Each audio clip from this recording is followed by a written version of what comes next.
Thomas! Thank you, Tom. It is my pleasure to introduce Jim Blick. He is going to give us a 10-minute speech. It is from the Basic C&L Manual. I think he's finishing his third one. He didn't tell me that, though. It is to inspire your audience. It'll be his philosophical speech about his own way of doing things. Basically, his message is don't complicate your life. Life is too precious. So, Jim.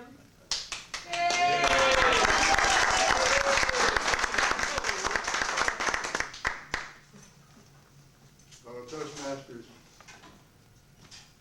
I have a great big question. I always have the same question. Why do people pick on the oldest guy in the crew? I have no extra knowledge. I am not a genius. I'm not a lot of things. Not a preacher or anything. But here I am. And I am supposed to tell you what inspires me or to inspire you.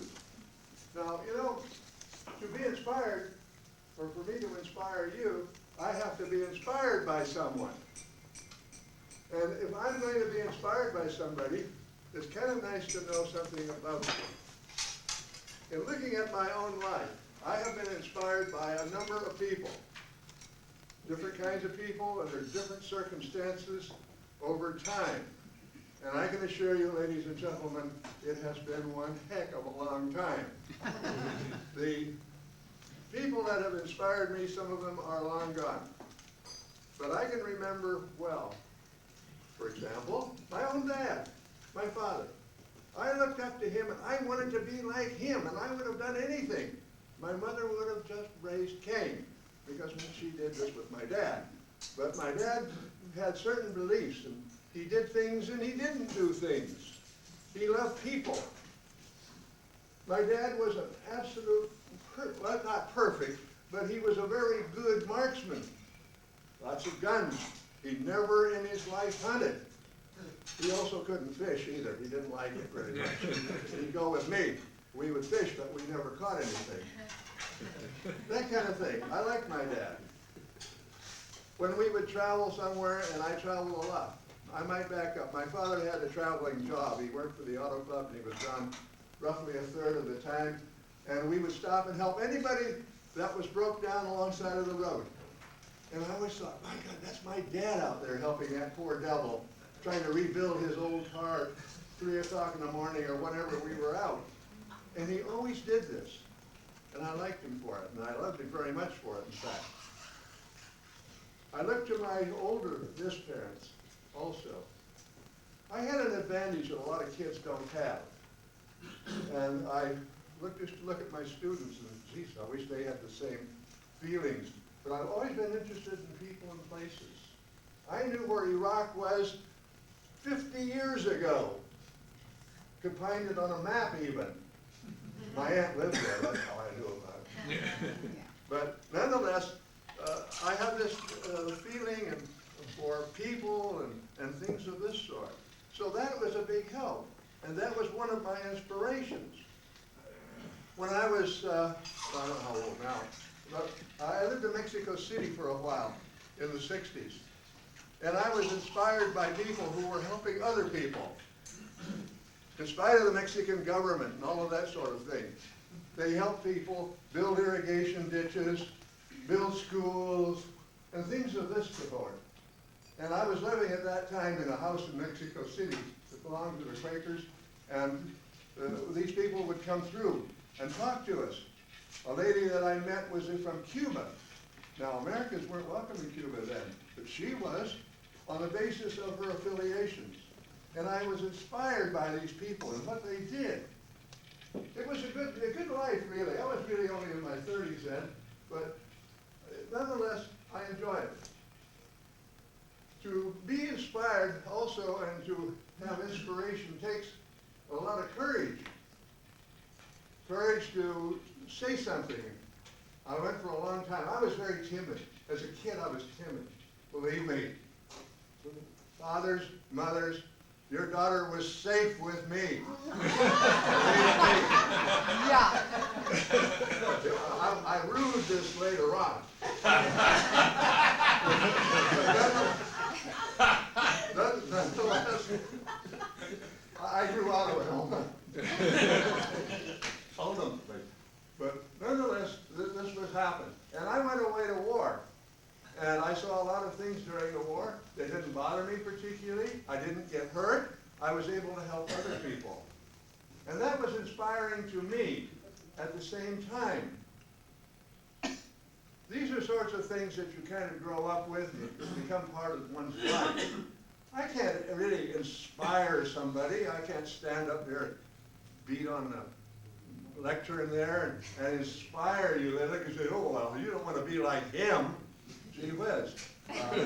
Point out various defects that they think I have. I have some. Anyway, these sort of things are, to me, were inspirational. I once entered a contest, a writing contest, and I wrote a story called My Cathedral. And to me, my cathedral were trees. And they were trees in effect of particularly the Sierras and the redwoods, things like this. I worked in the Sierra Nevada for a couple of years, and I wrote about the majestic trees, and you go into these forests. There are animals in there. I can remember sitting around, hearing a noise, awful racket. What in the heck is going on?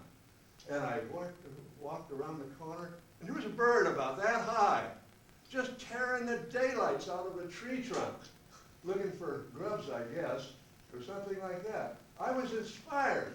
No one showed up. I had this bird all to myself. It was really inspirational in a sense. I could see myself as a naturalist or something like that. It takes courage also to be inspired. People get hung for being inspired, but it does take courage. Most of you are well aware of the fact that over time that I have, what shall I say, have been injured, I guess is a good word. I can remember breaking my leg up in Iceland. Beautiful place. I stepped off of a bus. The only thing is that the bus step was icy, and when I hit, my leg broke, and the bone went poof, like that. For this, I got 2 weeks in an Irish hospital. The Icelanders didn't want to mess with it. I was on a ship. They said, we'll take him to Ireland. We'll get rid of him in Ireland. I can tell you, ladies and gentlemen, gentlemen mostly, that the Irish nurses are the most beautiful women in the world. They are all redheads. They all have a skin that looks like parchment or porcelain, I guess, really. And they take care of me. I was inspired. They helped me walk again. That was wonderful. 2 weeks of that. Later on, I got run over by a car. I don't know how many of you have been run over.